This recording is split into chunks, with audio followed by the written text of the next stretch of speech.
आज हम कक्षा 6 के मिड टर्म में जो पेपर आएगा उसको सॉल्व करवा रहे हैं।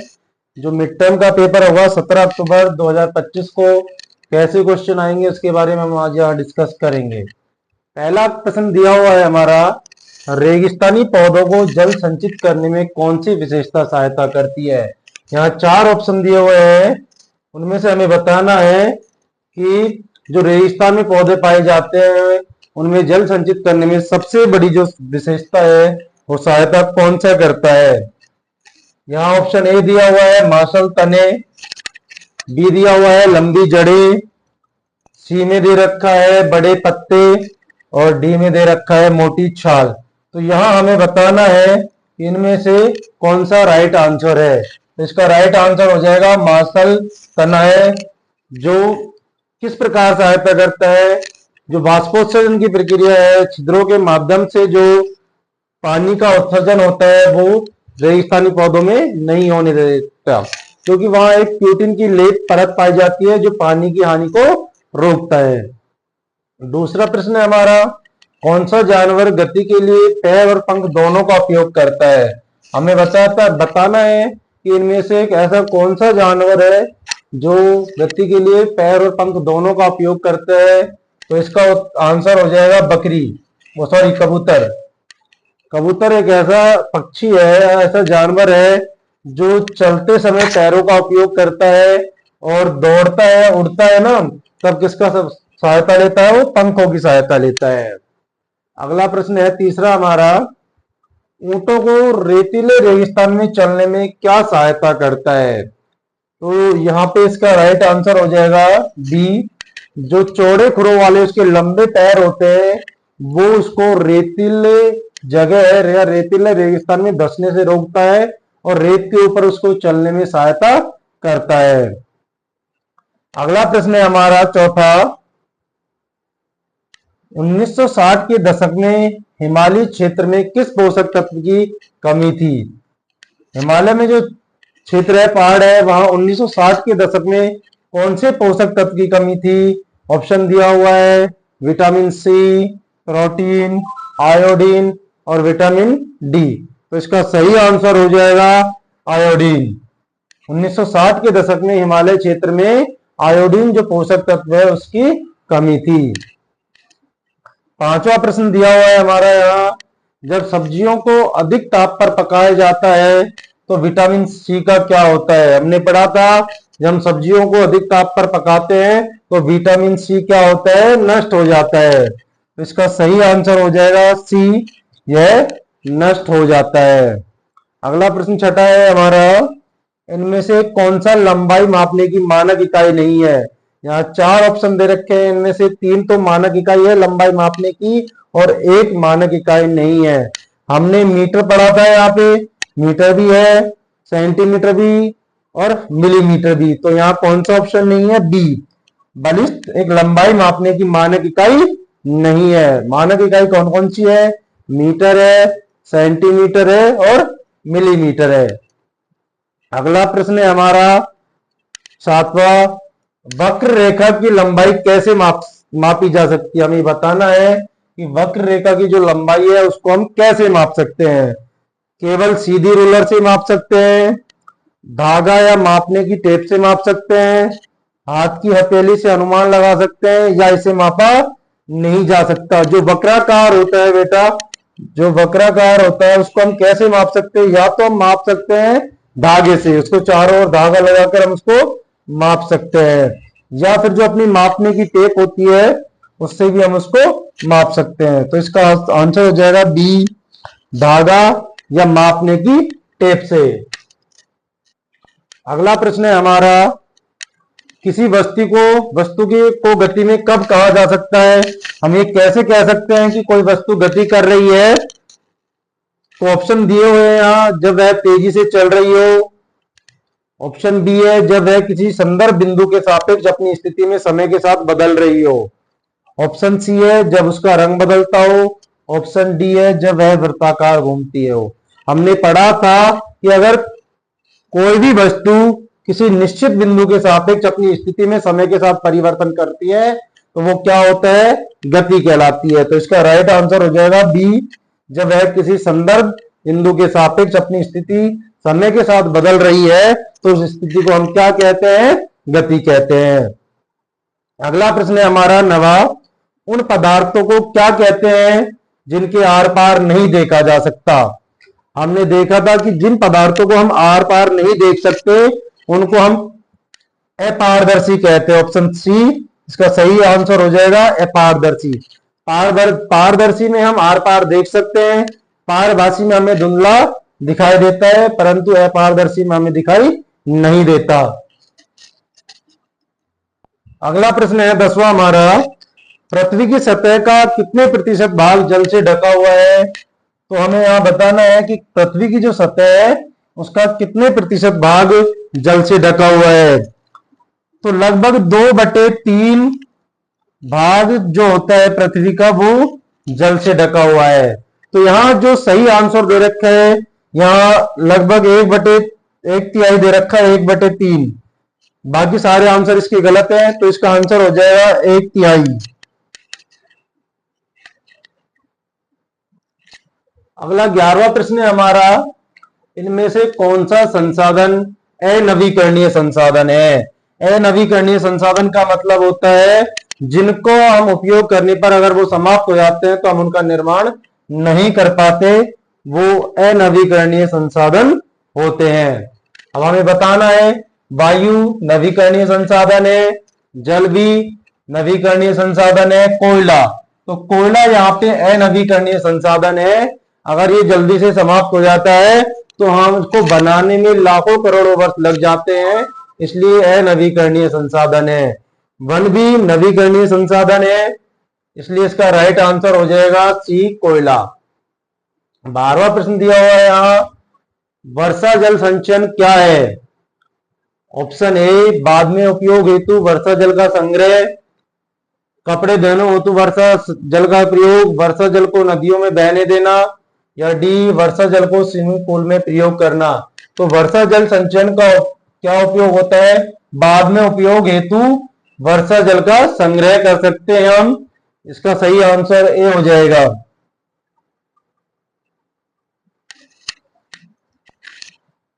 अब दूसरा प्रश्न है हमारा, पशुओं के वर्गीकरण के लिए आवास की 2 मुख्य श्रेणियां कौन कौन सी है। प्रत्येक का एक एक उदाहरण दीजिए। हमें बताना है कि पशुओं के आवास के लिए जो 2 श्रेणियां हैं वो कौन कौन सी है और एक साथ में उदाहरण देना है। पहला होता है स्थलीय आवास, जो पशु भूमि पर रहते हैं हम उनको कहते हैं स्थलीय पशु या स्थलीय जंतु। और उदाहरण है शेर, शेर कहाँ रहता है, भूमि पर। गाय भी कहाँ रहता है, भूमि पर। तो इसके उदाहरण हो गए शेर और गाय। अब जलीय आवास, जो पशु जल में रहते हैं, जल में अपना जीवन यापन करते हैं, उनको कहते हैं जलीय आवास में रहने वाले जंतु। जैसे उदाहरण मछली, मछली कहाँ रहती है, जल में। अगर हम उससे मछली को जल से बाहर निकाल देते हैं तो वो मर जाती है।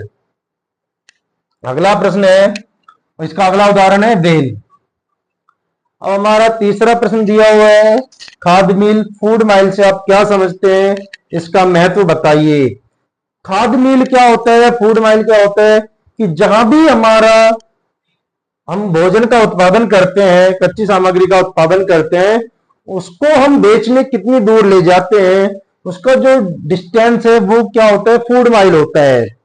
खाद्य मिल उस दूरी को संदर्भित करता है जो भोजन को खेत से उपभोक्ता तक पहुंचाने में तय करनी पड़ती है। कि अगर किसान कोई भी फसल उगा रहा है, उसको उस खेत से और उपभोक्ताओं तक पहुंचाने के लिए कितनी दूरी तय करनी लगती है, कितना परिवहन लगता है, कितना भाड़ा लगता है, ये सारी चीजें क्या किसके अंतर्गत आती है, खाद्य मिल या फूड माइल के अंतर्गत आती है। इसका महत्व यह है कि भोजन के परिवहन से जुड़े पर्यावरणीय प्रभाव जैसे कार्बन उत्सर्जन और ऊर्जा की खपत को दर्शाता है कि कितना ऊर्जा उसमें खपत होती है। कम खाद्य मिल का अर्थ है कि कम पर्यावरणीय पदचिह्न और अक्सर स्थानीय रूप से उगाए गए जो हमारी फसल है उसको हम कितनी जल्दी जो उपभोक्ता है उन तक पहुंचा सके। इसके महत्व क्या है, पर्यावरणीय प्रभाव, कि लंबी दूरी तय करने वाले भोजन से अधिक कार्बन उत्सर्जन होता है। ये तो देखते हैं कि अगर हम अधिक दूरी पर ले जाएंगे तो हमारा भोजन खराब हो जाता है, जो उसमें जलवायु परिवर्तन में योगदान देता है। अगर मान लो हम वाहनों से दूर लेके जा रहे हैं तो वाहन कार्बन डाइऑक्साइड उत्सर्जित करेंगे, जो हमारी जलवायु परिवर्तन को प्रभावित करते हैं। स्थानीय अर्थव्यवस्था, स्थानीय स्तर पर उगाए गए भोजन को खरीदने से स्थानीय किसानों और अर्थव्यवस्था को बढ़ावा मिलता है। अगर हमने जो भोजन या जो भी हमारे उत्पाद है उनको उगाया और हमारे आसपास ही अगर उनको बेच देते हैं या आसपास ही उपभोक्ता उनको खरीद लेते हैं तो एक तो उनकी क्वालिटी बढ़िया होती है और किसानों को भी फायदा मिलता है और जो आसपास की अर्थव्यवस्था है वो भी उसको बढ़ावा मिलता है। और क्या होता है, देखो, ताजगी और गुणवत्ता। अगर हम नजदीक से उस भोजन को खरीदेंगे तो एक तो ताजा रहेगा और गुणवत्ता भी सही रहेगी और वो भोजन क्या होता है, पौष्टिक होता है। इसलिए हमें कोशिश करनी चाहिए कि जो हमारे आसपास उगाए गए उत्पाद है या भोजन है उसको हम वहीं से लें, ना कि दूर से आने वाले भोजनों को। अगला प्रश्न है हमारा चौथा, पारदर्शी और पारभासी वस्तुओं के बीच दो अंतर लिखिए। अभी हमने बताया था कि पारदर्शी वस्तुएं वो होती है जिनके हम आर पार देख सकते हैं और पारभासी वस्तुओं के यहां से वो धुंधला दिखाई देता है हमें। हम उनको देख तो सकते हैं परंतु साफ दिखाई नहीं देता, जबकि पारदर्शी वस्तुओं में हम आसानी से उसके आर पार देख सकते हैं। पारदर्शी वस्तुएं प्रकाश को अपने से होकर पूरी तरह गुजरने देती है, जिससे उनके आर पार स्पष्ट रूप से देखा जा सकता है। जैसे कांच, अब देखो कांच होता है, हम उसके आर पार आसानी से देख सकते हैं।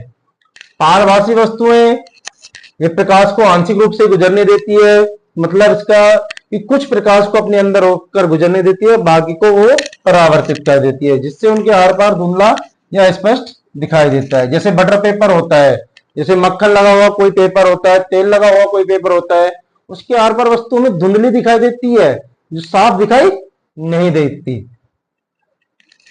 दृश्यता क्या होती है, पारदर्शी वस्तुओं के माध्यम से वस्तुओं को स्पष्ट देखा जा सकता है। अगर कोई माध्यम हमारे पास पारदर्शी है तो हम जो उसके वस्तुएं होती है आसानी से हम उसको साफ देख सकते हैं, जबकि पारभासी वस्तुओं के माध्यम से वस्तुओं को स्पष्ट नहीं देख सकते, हम उनको धुंधला देख पाते हैं।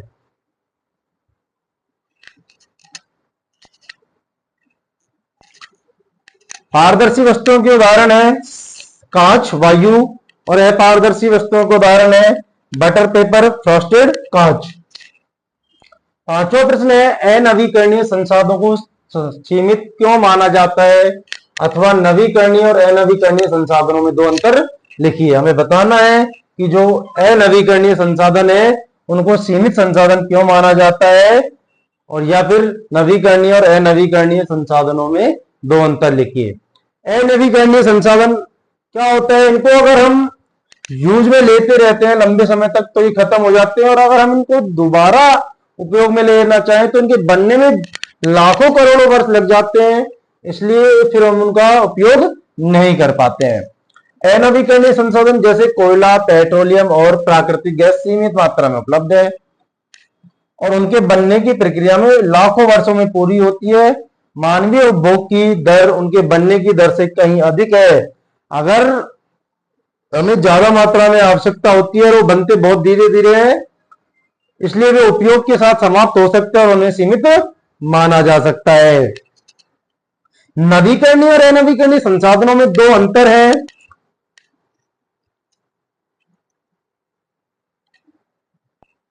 पहला है पुनः पूर्ति। नवीकरणीय संसाधन प्राकृतिक रूप से कम समय में पुनः प्राप्त हो सकते हैं, जैसे सौर ऊर्जा है, कभी खत्म नहीं होती, पवन ऊर्जा है, कभी नष्ट नहीं हो सकती। जबकि अनवीकरणीय संसाधनों को बनने में लाखों वर्ष लग जाते हैं और वे सीमित मात्रा में होते हैं। आपने देखा होगा कोयला और पेट्रोलियम बहुत सीमित मात्रा में होते हैं और ये एक बार खत्म हो गए तो हम इनका दोबारा से निर्माण करने में हमें लाखों करोड़ों वर्ष लग सकते हैं। दूसरा, पर्यावरणीय प्रभाव। नवीकरणीय संसाधनों का उपयोग आमतौर पर कम कार्बन उत्सर्जन करता है। जो नवीकरणीय संसाधन होते हैं उनका क्या है, वो कम कार्बन उत्सर्जन करता है और पर्यावरणीय प्रभाव कम होता है, जबकि अनवीकरणीय संसाधनों के जलने से कार्बन उत्सर्जन अधिक होता है और वो पर्यावरण को भी नुकसान पहुंचा सकते हैं। अगला प्रश्न है हमारा छठा। रवि की मां घर में सब्जियों के बगीचे की देखभाल करती है। एक दिन वह मिट्टी से गाजर निकाल रही थी और उन्होंने छठा प्रश्न है, रवि की मां घर में सब्जियों के बगीचे की देखभाल करती है। एक दिन वह मिट्टी से गाजर निकाल रही थी और उन्होंने राहुल से कहा कि गाजर एक प्रकार की जड़ है। उसकी मां ने कहा राहुल से कि गाजर एक प्रकार की जड़ है। गाजर किस प्रकार की जड़ है? तो राहुल से उसकी मां पूछ रही है कि बता राहुल, किस प्रकार गाजर है, वो किस प्रकार की जड़ है? तो गाजर एक मूसला जड़ होती है। मूसला जड़ क्या होती है? जिसमें एक मुख्य जड़ होती है और उसके पार्श्व में बहुत सारी जड़ें होती है। ऐसे ही मूली में होती है, शलजम में भी ऐसे ही होती है। तो गाजर एक प्रकार की कौन सी जड़ है? मूसला जड़ है। और साथ में बताना है गाजर के पत्तों में किस प्रकार की शिराविन्यास पाया जाता है। गाजर के जो पत्ते हैं उनमें पाया जाता है जालिकावत शिराविन्यास। जालिकावत शिराविन्यास पाया जाता है।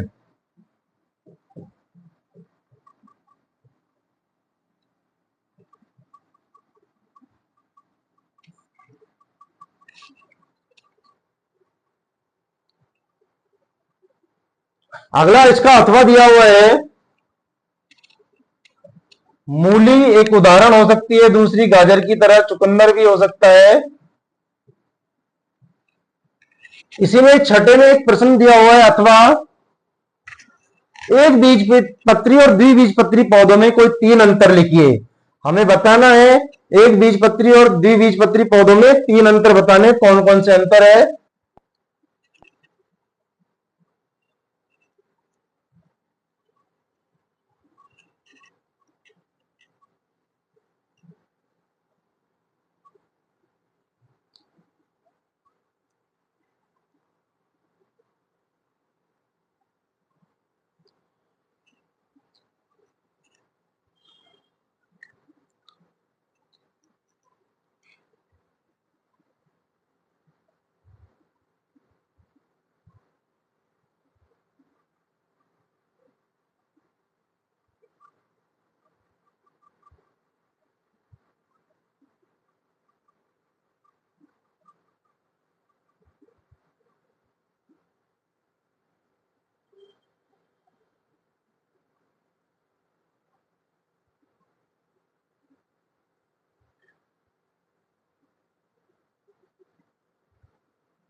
सातवें का अथवा में एक प्रश्न दिया हुआ है, एक बीजपत्री और द्विबीजपत्री पौधों में कोई 3 अंतर बताइए।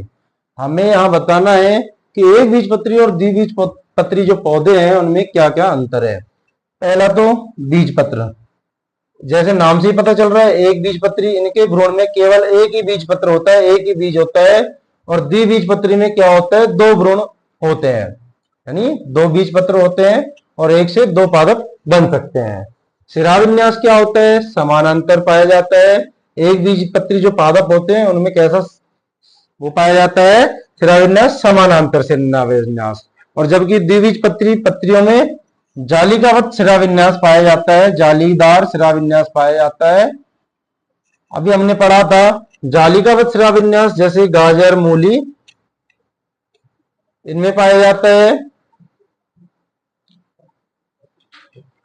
जड़ प्रणाली, एक बीजपत्री पौधों में रेशेदार जड़ पाई जाती है, और जबकि द्विबीजपत्री मूसला जड़ पाई जाती है। रेशेदार जड़ होती है अपस्थानिक जड़, जिसमें कोई मुख्य जड़ नहीं होती, सारी जड़ें अलग अलग होती है। और मूसला जड़ में क्या होता है, एक मूल जड़ होती है और बाकी की जो जड़ें हैं वो सहायक जड़ें होती है। अगला प्रश्न है हमारा, संतुलित आहार की क्या है, पोषण की आवश्यकता प्रत्येक व्यक्ति में भिन्न भिन्न क्यों होती है। हमें बताना है कि संतुलित आहार क्या है, संतुलित आहार की परिभाषा हमें बतानी है। संतुलित आहार वह आहार होता है जिसमें शरीर के समुचित कार्य और विकास के लिए आवश्यक सभी पोषक तत्व, जैसे कौन कौन से पोषक तत्व होते हैं हमारे, कार्बोहाइड्रेट, प्रोटीन, वसा, विटामिन, खनिज लवण और जल, ये सभी पोषक तत्व उस भोजन में सही अनुपात में मौजूद हो, तभी वह भोजन क्या कहलाता है, संतुलित भोजन कहलाता है। पोषण की आवश्यकता में भिन्नता के कारण क्या क्या है, आयु, जैसे बच्चों, किशोर, वयस्कों और बुजुर्गों की पोषण संबंधी आवश्यकताएं सबकी अलग अलग होती है। एज के अकॉर्डिंग सबकी जो पोषण संबंधी आवश्यकताएं होती है वो अलग अलग होती है। लिंग, पुरुषों और महिलाओं की शारीरिक संरचना और हार्मोनल अंतर के कारण पोषण संबंधी आवश्यकताएं भी भिन्न होती है। महिलाओं की जो पोषण संबंधी आवश्यकताएं अलग होती है और पुरुषों की जो पोषण संबंधी आवश्यकताएं हैं वो अलग होती है। शारीरिक गतिविधियों का जो स्तर है उसके अकॉर्डिंग भी भिन्नता हो सकती है। अधिक शारीरिक गतिविधियां करने वाले जो व्यक्ति होते हैं उनके लिए अधिक ऊर्जा और अधिक पोषक तत्वों की आवश्यकता होती है।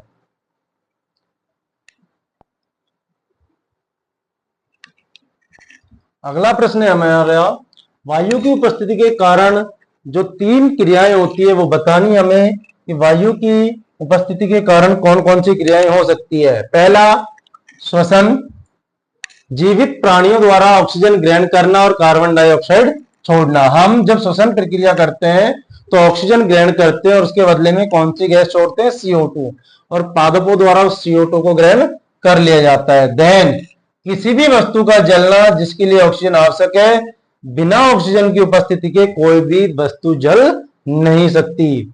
अगला है पवन ऊर्जा उत्पादन, कि पवन चक्कियों द्वारा हवा की गति का उपयोग करके हम क्या बनाते हैं, बिजलियां।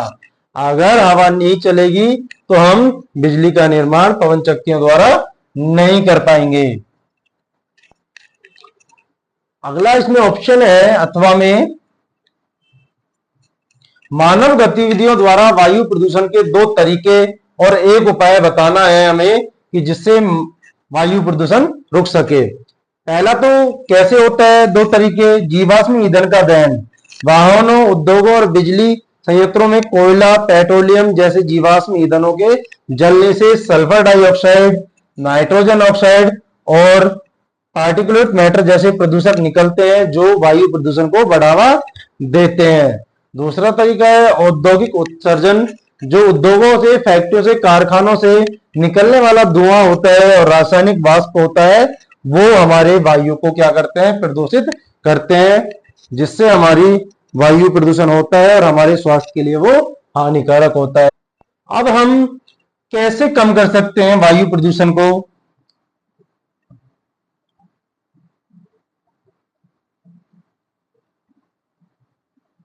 कम करना कैसे कर सकते हैं?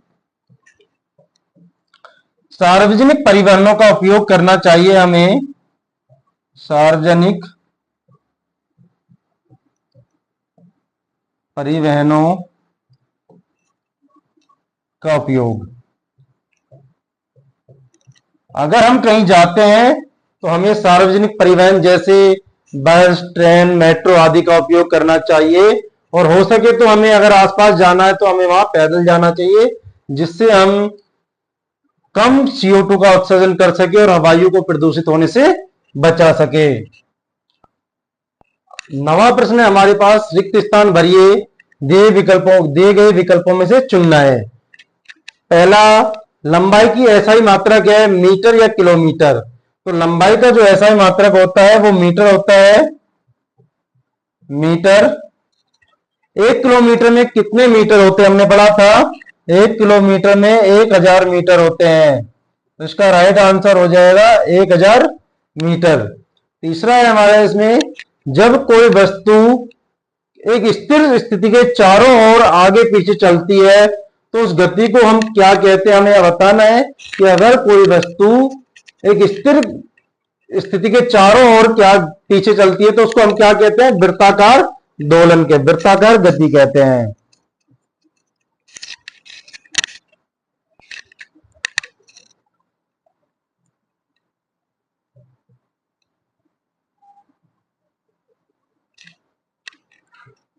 दोलन कहते हैं।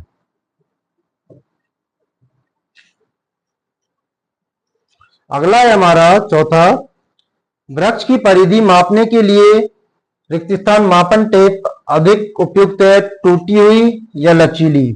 इसका राइट आंसर हो जाएगा लचीली। पांचवा प्रश्न है हमारा, हिंडोला झूले की गति रिक्त स्थान गति का उदाहरण है, रेखीय या वृत्ताकार। तो इसका राइट आंसर हो जाएगा वृत्ताकार।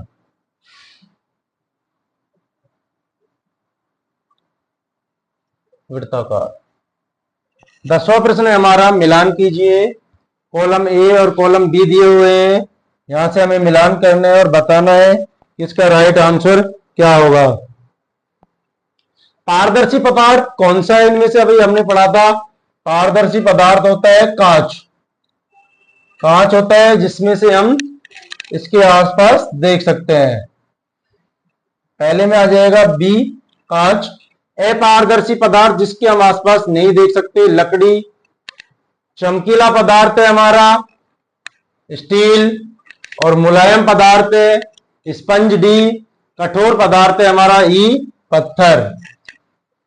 तो पारदर्शी पदार्थ हो गया हमारा कांच, अपारदर्शी पदार्थ हो गया लकड़ी, चमकीला पदार्थ हो गया हमारा स्टील, मुलायम पदार्थ हो गया हमारा स्पंज, और कठोर पदार्थ हो गया हमारा पत्थर।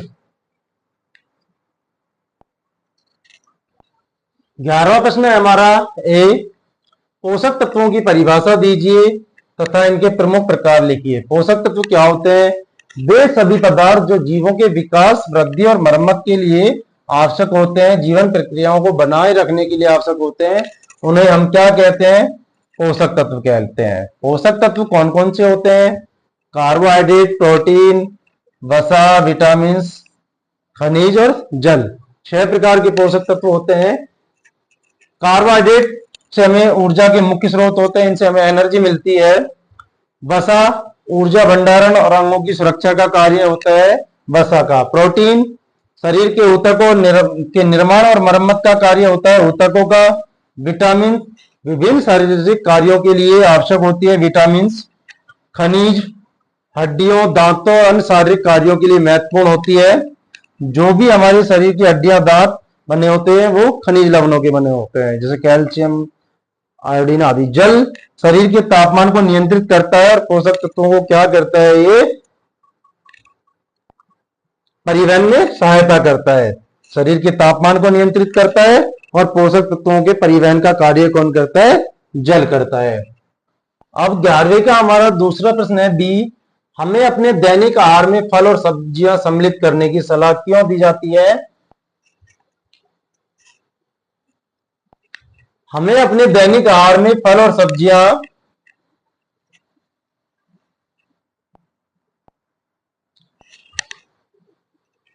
सम्मिलित करने की सलाह क्यों दी जाती है। देखो, हमें अपने दैनिक आहार में फल और सब्जियां सम्मिलित करने की सलाह इसलिए दी जाती है क्योंकि इनमें क्या पाया जाता है, विटामिन, खनिज, फाइबर और एंटीऑक्सीडेंट्स से भरपूर होते हैं। ये पोषक तत्व शरीर की बीमारियों से बचाते हैं। अगर हम बीमार हो जाते हैं तो डॉक्टर भी हमें फल फ्रूट्स खाने की सलाह देते हैं, और ये शरीर को बीमारियों से बचाते हैं और पाचन क्रिया को स्वस्थ रखते हैं और स्वास्थ्य को सही रखते हैं। इसलिए हमारे दैनिक आहार में फल और सब्जियां सम्मिलित करने की सलाह दी जाती है।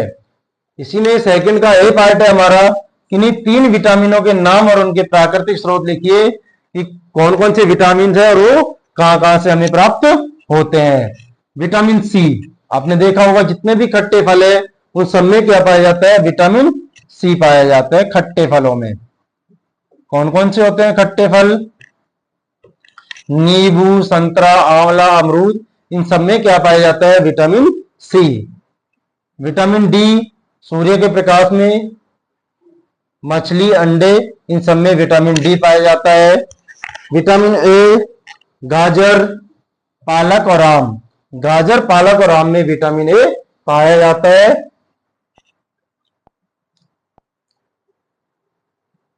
ग्यारहवीं का बी प्रश्न है हमारा, कुछ सब्जियां पकाते समय अपने पोषक तत्व क्यों खो देती है, समझाइए। अभी हमने पढ़ा था पहले प्रश्न में कि सब्जियां पकाते समय उनमें से कौन सा जो विटामिन है वो नष्ट हो जाता है, तो विटामिन सी नष्ट हो जाता है सब्जियों को पकाते समय।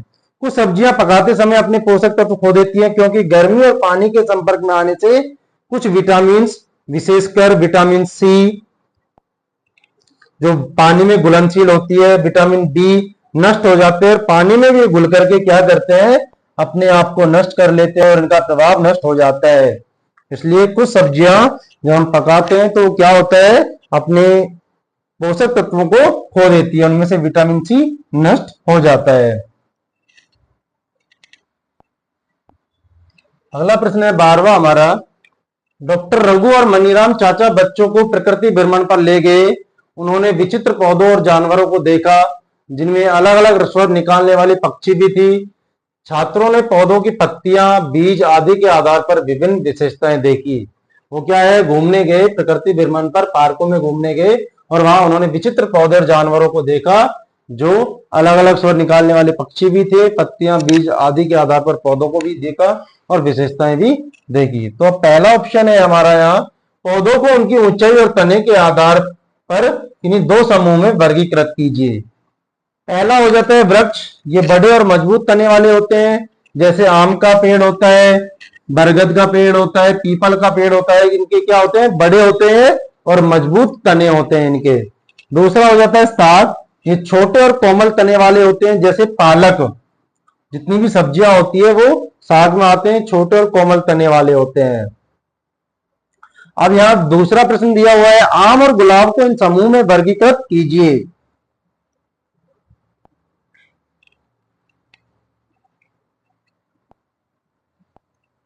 आम क्या है, देखो वृक्ष, अभी हमने पढ़ा, देखो आपने देखा होगा आम का जो पेड़ होता है वो लंबा भी होता है, उसका वृक्ष तना होता है वो कठोर होता है। गुलाब क्या होती है, झाड़ी होती है, मध्यम आकार का होता है इसका आकार और लकड़ी का तना भी होता है। इसलिए आम किस में आ गया, वृक्ष में, और गुलाब किस में आ जाता है, झाड़ी में। अगला प्रश्न है हमारा तीसरा सी, आरोही लता की परिभाषा लिखिए, वे विषवर्ती लता से कैसे भिन्न है, समझाइए। आरोही लता वे पौधे होते हैं जिनके तने कमजोर होते हैं और किसी सहारे की जरूरत होती है ऊपर चढ़ने के लिए, जैसे दीवार, पेड़ या अन्य किसी की सहायता से वो ऊपर चढ़ते हैं, उन्हें हम क्या कहते हैं, आरोही लता। जैसे मनी प्लांट का पादप होता है, उसको तुमने देखा होगा कि वो किसी का सहारा लेकर, जैसे हमारे रस्सी का सहारा लेकर, तार का सहारा लेकर वो ऊपर चढ़ती है। विसर्पी लता से भिन्नता क्या है, विसर्पित लताएं भी कमजोर तने वाली होती है, लेकिन वे सिर्फ क्या होता है, जमीन पर फैलती है और ऊपर नहीं चढ़ती। जैसे कद्दू है, खीरा है, ककड़ी है, ये सारी क्या है, जमीन पर ही रहती है और ये ऊपर नहीं चढ़ती। अगला प्रश्न है 13वां, विद्यार्थी बस में पौधों और जानवरों को अवलोकन करने के लिए सैर पर जा रहे हैं, दूसरी बस भी जा रही है, विद्यार्थी बाहर से बड़े यात्रियों को देख रहे हैं। पहला प्रश्न है, क्या यात्री एक दूसरे के सापेक्ष गति में है। देखो दूसरी बस भी जा रही है और पहली बस भी जा रही है, तो वो क्या है, दोनों एक दूसरे के सापेक्ष गति में है। हाँ, यदि दोनों बसें अलग अलग गति से चल रही है या विपरीत दिशा में चल रही है तो यात्री एक दूसरे के सापेक्ष गति में होंगे, चाहे क्या होता है वो एक ही दिशा में चल रही हो या अलग अलग दिशा में चल रही हो, तो क्या होता है, एक दूसरे के सापेक्ष वो गतिशील होंगे। क्या यात्री पेड़ों के सापेक्ष गति में, हाँ, अगर हम चल रहे हैं तो जो पेड़ है वो हमें ऐसे प्रतीत होते हैं कि ये पेड़ भी हमारे साथ साथ चल रहे हैं और हम इनसे आगे निकल रहे हैं। तो जो यात्री है वो पेड़ों के सापेक्ष गति में होते हैं।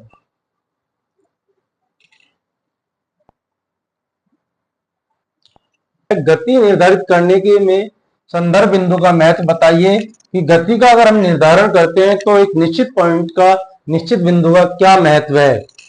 संदर्भ बिंदु गति को निर्धारित करने के लिए अत्यंत महत्वपूर्ण है।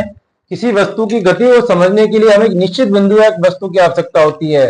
जैसे हम कहते हैं ना कि हम अपने घर से स्कूल जा रहे हैं, स्कूल से घर आ रहे हैं, तो एक निश्चित पॉइंट हो गया कि कहते हैं तो मुझे वहां रेलवे स्टेशन के वहां मिलना, बस स्टैंड के वहां मिलना, तो एक निश्चित पॉइंट हो गया।